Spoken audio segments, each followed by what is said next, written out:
Здраво, ова е 409-тото издание на Видеологија со Златко Ѓелевски, дигитален краток осврт за актуелни филмски остварувања, односно спонтана критичка анализа која е збир на први впечатоци илустрирани со подвижни слики. На денешниот репертоар е Blue Moon од Ричард Линклетер, во кој станува збор за една од најлошите вечери во животот на 47 годишниот Лоренс Лари Харт, глумен од Итан Хок,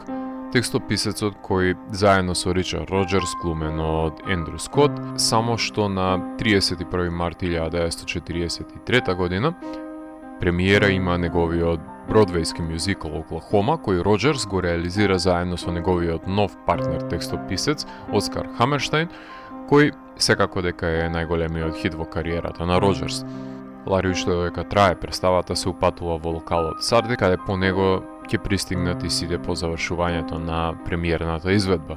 Единствената светла точка на вечерта ја гледа во условно кажано состанокот со 20-годишната Елизабет Вајланд, глумена од Маргарет Квали, со која до тогаш има платонско пријателство и се надева, односно посакува вечерта да се претвори во романтична врска. Само уште Елизабет да сака и завршена е работата. Ричард Линклетер е во фаза на кариерата во која милува да најде некој теснец од светската историја на уметноста, во која ќе направи реимагинација во очи на престојното создавање на незаборавното ремек дело,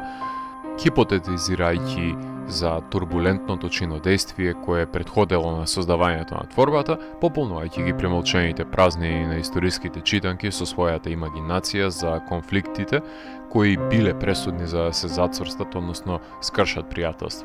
Без разлика што действието е во златната ера на Холивуд по Првата светска војна, а воедно и Бродвеј, што може да изгледа далечно за денешниот домашен гледач, меѓутоа емоционалната состојба на огорчениот артист, кој завидува на успехот на неговиот партнер со неговата замена, содржи универзални мерила што не постои епоха која може да ја присвои љубомората и не ни мора да биде Оклахома во прашање, може да се случи зад кулисите во домашниот театар, на сет на домашен филм, во која и да е околност, секако има некој што љубомори на туѓата слава и е доволно нарцисоиден да смета дека го заслужува тој успех, а ние, неизживеаните македонци, сме шампиони во таа дисциплина. Лоренс е растргнат помеѓу огорченоста од успехот и се држи резигнирано, настрана од дискурсот за неа, иако посилно е од него, во неколку наврати се прелева надвор заедливоста, иако лицемерието не му дозволува пред неговиот партнер да не се обиде да изгледа поддржувачки.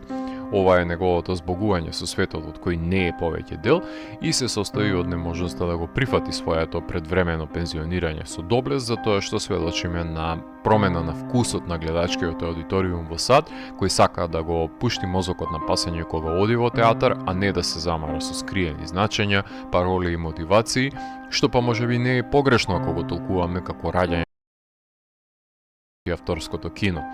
Лари е самиот свој најголем непријател и уништувач на угледот и репутацијата, наклонувајќи се на алкохолизмот, патејќи од кревкото ментално здравје, причини поради кои самиот Роџерс одлучува да направи пауза во нивната соработка и се тргне од него и за волја на иронијата, првиот потфат со новиот текстописец е неповторлив успех во кариерата. Лари не би можел да го напише Оклахома, ама не ни може човек да работи со него, така што севкупниот потенцијал кој го има како автор може слободно да продолжи да го фрла во шоја. Впрочем, прибраниот Роџерс е толкав спротивен поларитет со Лари во распад, што се постава прашањето како можеле воопшто да соработуваат со овие различни темпераменти.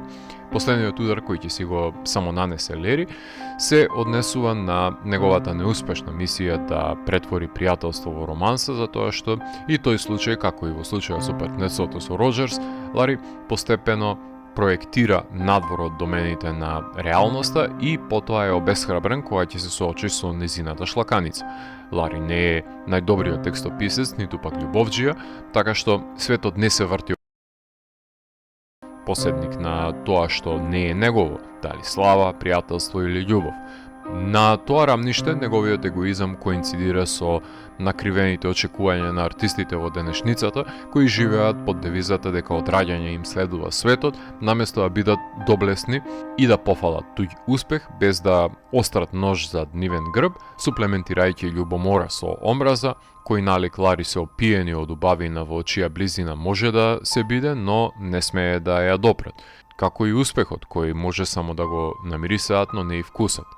Стивен Сонхајм си го наоѓа своето место и во филмот во помладена варијанта, како и дел од кружоците од бродвејскиот мюзикл, кои не ми беа познати за разлика од екипата на францускиот нов бран, но впрочем не ги има во толков број како во него. Сценаристот Роберт Капло наоѓа инспирација за неговите вешти и проникливи монолози и во писмата пишувани меѓу Лари и Елизабет. Несомнено е дека и покрај мноштвото култни улоги кои ги има во својот живот за потребите на глумењето на Лари ги има добиено најдобрите реплики во неговата кариера и убедливо го долови заедливото човечуле самиот Итан Хок. Скот и Куали имаат мал простор за да добијат внимание на гледачот затоа што Хок е неодвоив од објективот и не сака ни да го напушти тоа светло под рефлекторот во неговата животна представа. Секако дека може да се вброи во пантеонот на филмови кои тангираат соперништво меѓу уметници како што е Амадеус или ароганцијата на артистите во Ма Рейнис Black Bottom и Тар, соочувањето со критиката на Ли Бирдман. Може исто така се додаде и на биографските Sang Song Blue, My Week with Marlin, а доколку го компарираме со диалошките филмови, предводени од два силни лика, тогаш недостижни ќе бидат Before Sunrise и My Dinner with Andre, а овој филм не може да биде нивен пастиш, колку и да сака, исто како и Лари во неговата бегла потрага по слава и признание, завршувајќи во дружба на самотијата, наместо да го стимулира творечкиот дух и да дозволи самите дела да говорат за своите квалитети. Ако сте заинтересирани да знаете повеќе за соработката на Лари Роџерс и сакате дополнително да ја подхраните носталгијата на која се темели филмот на Линклетер, постои и филмска адаптација на неа која гласи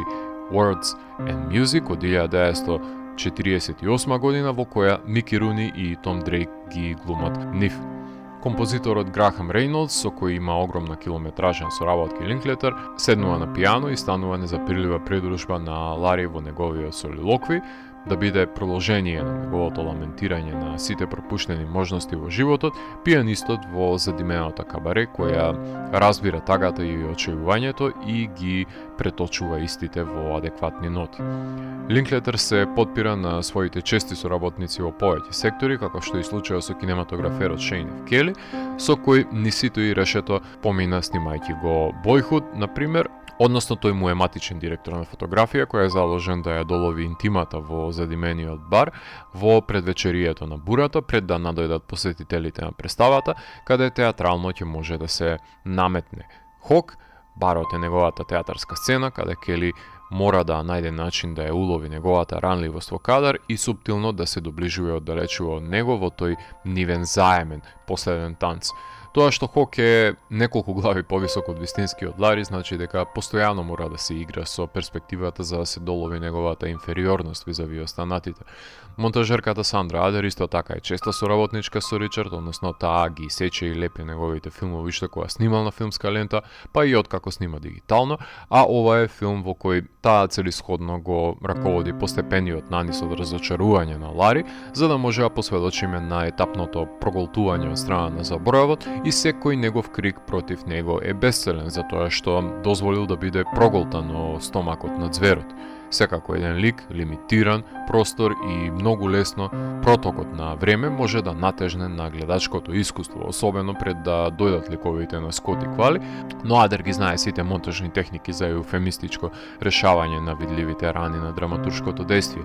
Режисерот Ричард Линклетер станува се почест посетител на видеологија, не само затоа што човекот нема престанато да работи изминатите години, туку има и квалитет со кој може да се пофали, а само 2025 година комплетираше два филма кои добија своја епизода во емисијата, кои се сосема различни остварувања. Едната е црнобелата полетна замисла за снимањето на Бретлес на Годар, а втората е биографскиот филм за кој ви говорам денес и секако дека нема да биде неговиот последен биографски филм во кој ќе копа во носталгијата, само што едниот е за почетокот на кариерата на режисерот, а другиот е за крајот на кариерата на текстописецот. за првиот кадар и за последната реплика. Ви напоменав дека ќе го адаптира и животот на комичарот Бил Хикс, трансценденталистите, лажните доктори и уште еден бродвејски композитор Френклин Шепард, па да видиме кој од нив прв ќе го реализира и ништо чудно и оваа година да добиеме 2 филма од него. Условно кажано, можеме да го вцрстиме во една трилогија на животите на артистите која започна со Миен Орсон Велс и продолжи со Уил Ваг. Имаше фаличен протагонисти во Скенер Даркли, ако се присетиме, и ќе си земам за право да хипотетизирам дека и Френклин Шепард од предстојниот филм Merrily We Roll Around ќе си се мачи со неговите спомени од славата и времињата кои го имаат од минато. Да речеме дека може да се вклопи во калапот на филмовите за дружбата, односно Hangout. Филмови како што се категоризирани и Slacker и Dazed and Confused, каде акцентот паѓа на естетизираната диалошка матрица, а всушност действието на Dazed and Confused се одвиваше во една одлучувачка ноќ од животот на тинејџерот, налик копната ноќ на Лари.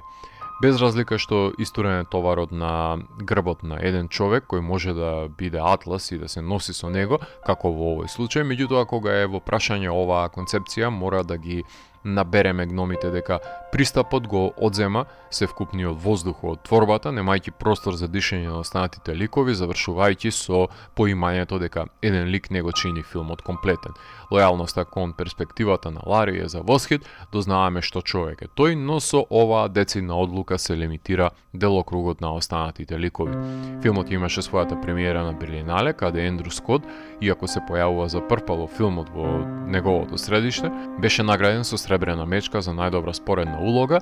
а од минатото лето започна циклусот за прикажување на фестивалите во Сиднеј и Нов Зеланд преку Телјуред, Торонто, Њу Јорк, Вудсток, BFI, Стокхолм, за во периодот на наградите Итан Хок да биде номиниран за секое можно признание, односно за BAFTA, Critics' Choice, Златен глобус, Сателит, Готами, па филмот имаше дури и 2 номинации за Оскар за актер и оригинално сценарио и не освои ниту една награда, станувајќи само солиден пополнувач на номинации. Sony го дистрибуира во киносалите пред да заврши на платформата на Netflix.